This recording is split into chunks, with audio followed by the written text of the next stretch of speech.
Hi everyone, my name is Mateus, and today we're going to talk about video games.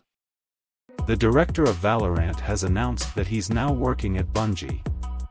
Joe Ziegler tweeted on Monday that he's joined the Destiny developer and has already started work there. Update: happy to announce my new home is at Bungie, working on new stuff that hopefully will one day get to be played by you all, Ziegler wrote.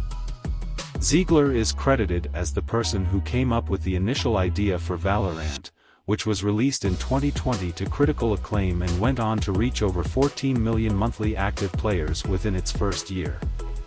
Earlier this month, Ziegler tweeted that he was leaving Riot Games, suggesting his job at Bungie had already been secured in advance. Hey everyone, I wanted to let you know that after 12 great years at Riot, this week will be my last week, he tweeted 2 weeks ago. I am departing with a heart full of gratitude for Riot Games and all of you for the amazing memories we've shared together. We'll update very soon with my next home.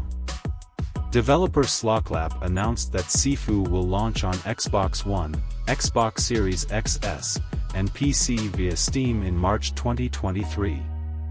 A new Arenas mode will also be included, where players can earn new rewards as they take down more and more enemies. Successfully completing the arenas will progressively unlock a massive new modifiers batch, which doubles the current game's amount and notably brings alternative moves to the kung fu palette of our main character, FLAW explains to IGN. Completing the new arenas challenges will also unlock new cheats and exclusive new outfits.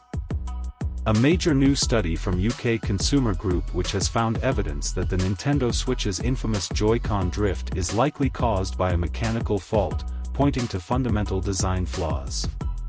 The research found that the Joy-Con's plastic circuit boards showed noticeable wear on the joystick slider contact points, despite only being used for months.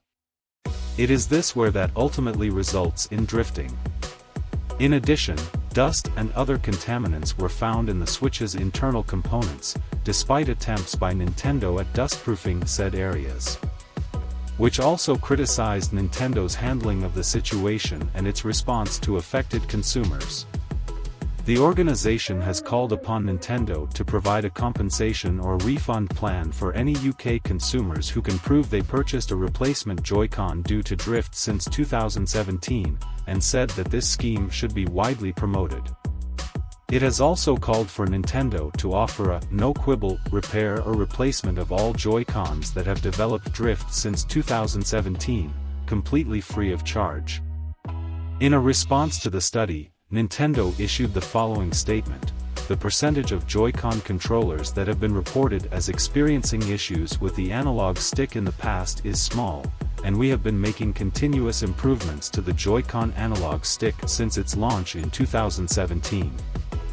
We expect all our hardware to perform as designed, and, if anything falls short of this goal, we always encourage consumers to contact Nintendo customer support, who will be happy to openly and leniently resolve any consumer issues related to the Joy-Con controller's analog sticks, including in cases where the warranty may no longer apply. Which also produced a report earlier this year which found that 2 in 5 Joy-Con controllers from the original Nintendo Switch release are experiencing drift. Issues surrounding Joy-Con drift have persisted for several years now. In 2019, a class action lawsuit against Nintendo was filed in the US over the problem, while last year the European Commission stated that it was considering opening an investigation. Star Wars Jedi Survivor game director Stig Asmussen has discussed some of the new fighting and traversal abilities players can deploy in Respawn's sequel.